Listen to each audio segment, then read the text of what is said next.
Hello and welcome students, আশা করি তোমরা সকলেই খুব ভালো আছো। জ্ঞানজ্যোতি কোচিং সেন্টার পক্ষ থেকে তোমাদের সবাইকে আরো একবার স্বাগত।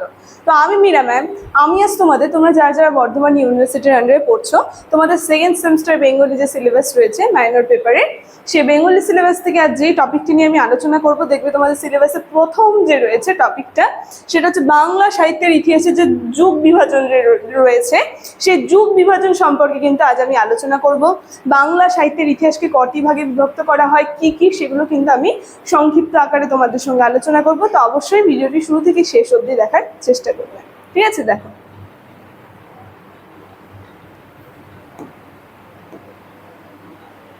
প্রথমে বলেছি আজকে আলোচনার টপিক, দেখো এখানে দেওয়া রয়েছে, একবার দেখে না। বাংলা সাহিত্যের ইতিহাসকে কটি ভাগে ভাগ করা হয় এবং ভাগগুলি সম্পর্কে সংক্ষেপে আলোচনা, ঠিক আছে?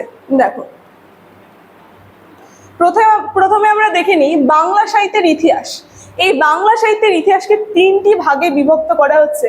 একটা রয়েছে আদি যুগ, ঠিক আছে, আরেকটা রয়েছে মধ্যযুগ, আরেকটা রয়েছে আধুনিক যুগ। আমরা দেখবো এই আদি যুগটা যে রয়েছে, এটা 900 থেকে 1200 খ্রিস্টাব্দ অব্দি চলেছিল। তারপরে মধ্যযুগ আসলো, মধ্যযুগ 1350 থেকে 1800 খ্রিস্টাব্দ অব্দি চললো। তারপর দেখবো আধুনিক যুগ আসছে, যেটা 1801 থেকে এই যে বর্তমান সময় চলছে, এই বর্তমান সময় অবধি কিন্তু চলছে, ঠিক আছে? দেখো, তো প্রথমে আমি আদি যুগটা নিয়ে একটু আলোচনা করি। দেখো কি বলছে, আদি যুগটা আমরা দেখবো 900 থেকে 1200 খ্রিস্টাব্দ থেকে শুরু হয়েছে। এবার বাংলা সাহিত্যের আদিতম নিদর্শন চর্যাগীতি, আমরা দেখেছি চর্যাগীতি, এটা হচ্ছে বাংলা সাহিত্যের আদিতম নিদর্শন।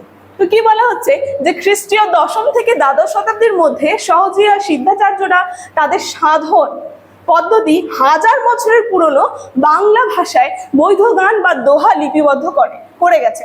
এর আগে কিন্তু আমি কিন্তু এই যে চর্যাপদ যে রয়েছে, চর্যাপদ পুঁথিটি সম্পর্কে আলোচনা করেছি। এটা হচ্ছে বাংলা সাহিত্যের আদিতম নিদর্শন, ঠিক আছে? তো সেটাই এখানে বলছে যে বাংলা সাহিত্যের আদি যুগের একমাত্র সবেদন নীলমণি।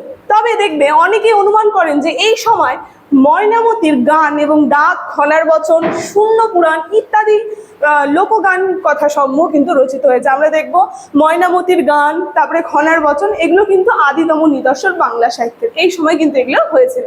কি বলছে, ভাষাতাত্ত্বিক মতামত এবং ইতিহাসের ঘটনা সমূহকে কথায় করে বলা যায় যে আদি যুগের ব্যক্তিকাল 10ম থেকে, এখানে থেকে হবে, ঠিক আছে, জায়গাটা ঠিক করে নেবে, 10ম থেকে দ্বাদশ শতাব্দী। তো কি বলা হচ্ছে এরপরে, অর্থাৎ ত্রয়োদশ শতকের 1202 থেকে 3-এর শুরুতে তুর্কি আক্রমণ এবং যার জেরে বাঙালির জনজীবন যে বিপর্যস্ত হয়ে পড়েছিল এই তুর্কি আক্রমণ হওয়ায়। তো তারপর কি বলছে, এই সময়টাকে বাংলা সাহিত্যের অন্ধযুগ হবে এখানে, ঠিক আছে, এখানে অন্ধ হবে, অন্ধযুগ কিন্তু বলা হয়, আমরা দেখবো এই সময়টাকে।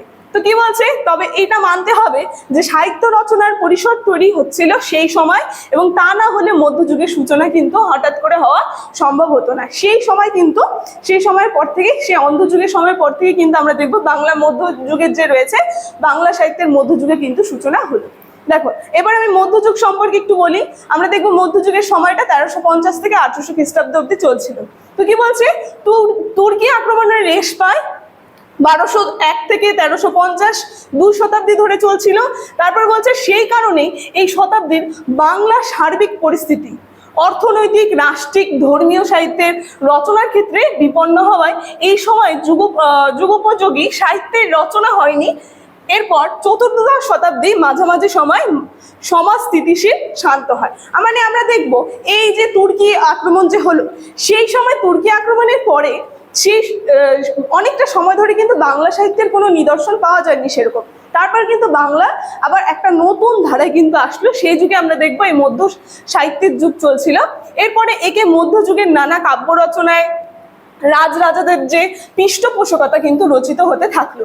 আর এই সময় দেখবো সাহিত্যের অন্যতম বৈশিষ্ট্য আর্য অনার্য সংস্কৃতির সমন্বয়, কারণ সম্মিলিত প্রতিরোধ করতে গিয়ে কিন্তু একটা সমন্বিত বাংলা জাতি গড়ে উঠলো। তো কি বলছে, সুকুমার সেন তার আখ্যা দিয়েছেন, বলেছেন আর্য অনার্যদের, এখানে ঠিক করে নেবে, আর্য অনার্যদের মধ্যে সংস্কৃতিগত এবং ধর্ম বিশ্বাসগত, আচার ব্যবহারগত ভাবধারা এই স্তরভেদ ইচ্ছা বিলুপ্ত হইয়া অখণ্ড মিলিত হইয়া জনকল্যাণ করা হইতে প্রচন্ড বিদ্যুৎ শক্তির কিন্তু অপেক্ষা তেমনি দুই জাতির ভাবধারা মিলিয়ে একটা অখণ্ড, এখানে অখণ্ড হবে, ঠিক আছে, অখণ্ড জাতি বা ভাবধারা পরিণত হইতে লাগলো। মানে আমরা দেখব এই সময়টার থেকে কি এমন একটা যুগ তৈরি হলো, যখন তুর্কি আক্রমণ হয়েছিল সেই সময় অন্ধকারময় যুগ বলে, সেই সময় কোনো সাহিত্যের এই বাংলা সাহিত্যের কোনো নিদর্শন পাওয়া যায়নি। তারপরে কিন্তু মানুষ একটা নতুন জিনিসকে কেন্দ্র করে আবার সাহিত্য রচনা করলো, সেগুলো দেখবো আমরা ধর্মীয় বিশ্বাস এই সমস্ত দিকে কিন্তু মানুষ মন দিল।